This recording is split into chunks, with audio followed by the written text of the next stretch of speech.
Welcome back to Major Intonio's presentation of 13 Days, The Chronicle of an Escape from a German Prison, by John Caunter. Chapter 8, The Railway Track. Sunday, 24th of June.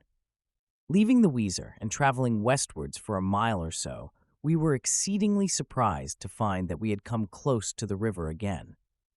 For a moment we thought that perhaps we had got off our bearing, but our compass showed that we were right, and the stars checked the accuracy of the compass. In reality, we had struck a great loop in the river, and our westerly route led us close to it again. Crossing cornfields and extensive areas planted with roots of all kinds, we got thoroughly soaked with dew well above our knees. Fox and I both suffered considerably from our sore feet, and it seemed to me that my boots shrank a bit every time they got wet.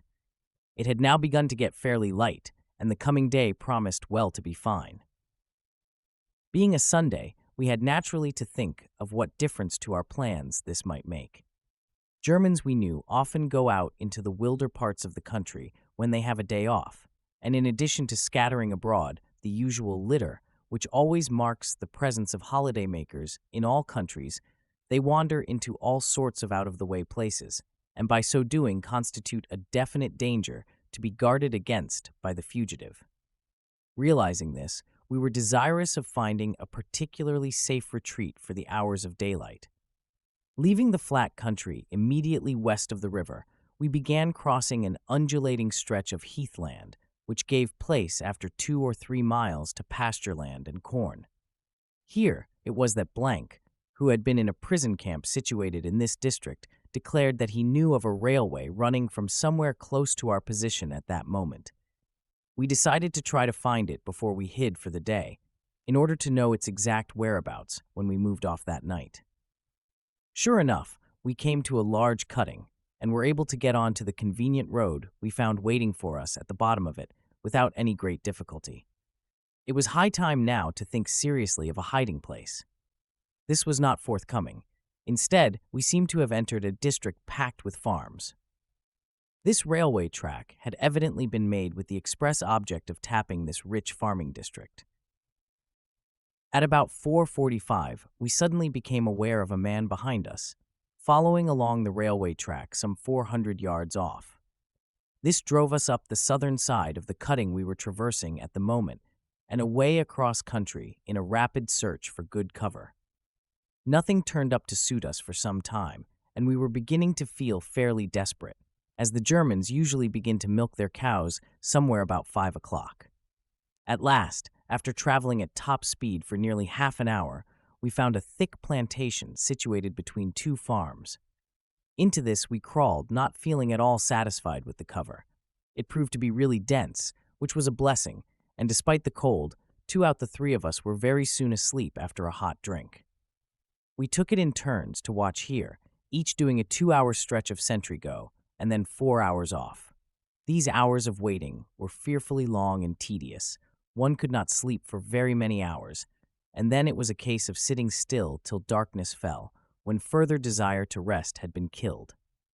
Towards the evening of this Sunday, we were again badly scared by hearing dogs barking and the reports of shotguns quite close to us. Evidently, the farmers were trying the hedges and small plantations hereabouts for rabbits. What if the dogs were put into our copse? We discussed several murderous schemes.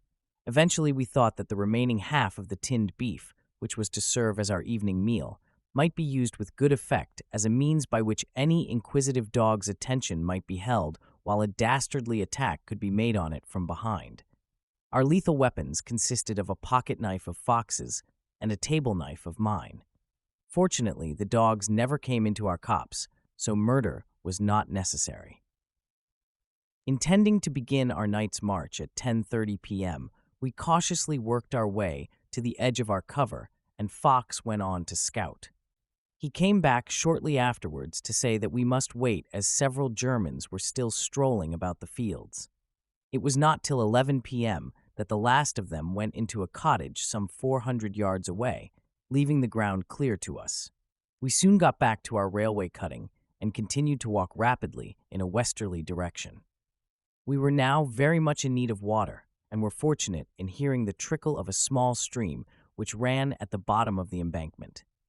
Much refreshed by our drink, and with full water bottles, we pushed on. Nothing very exciting happened during the night's march, but again, we were badly rushed for a hiding place in the morning. Monday, 25th June.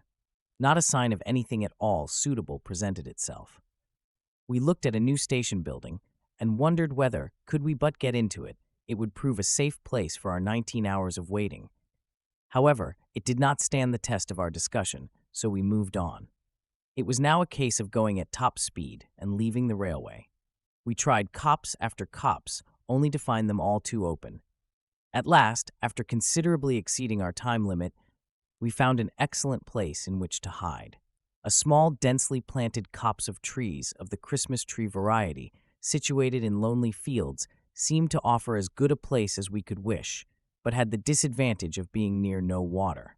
The day passed off uneventfully, and we left our hiding place at 10 p.m., striking the railway track shortly afterwards.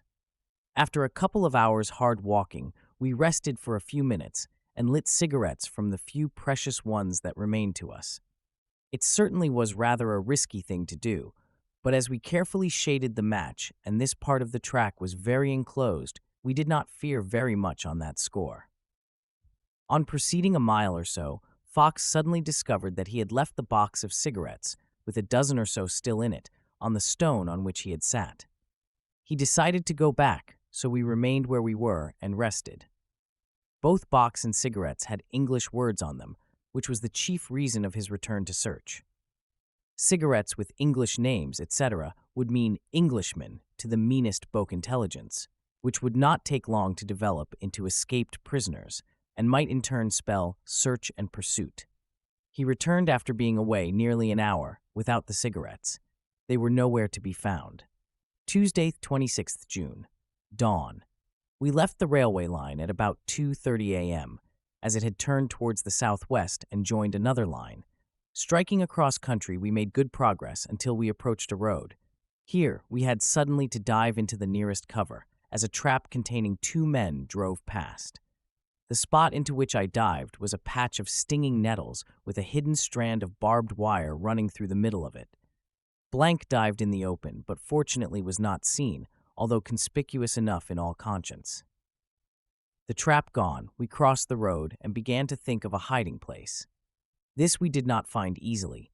Village followed village, and we could not get clear of this district of farms and cottages. It had now become broad daylight, and we began to feel the desperate early morning sensation again. All the dogs in the country prowled around the farmyards we passed, or so it seemed to us. A barn in the process of being filled with hay presented its inviting doors to us. Fortunately, although much tempted, we steered clear of it and continued our hunt. Eventually, at about 5:15, we found a small copse of fir trees situated in pasture land, and were not sorry to get into it. It was bitterly cold, but we slept quite well. This concludes today's reading of 13 Days, The Chronicle of an Escape from a German Prison, by John Caunter. Join us also the day after tomorrow for the subsequent part. Subscribe to Major Intonio's channel. Thank you for listening, and so long.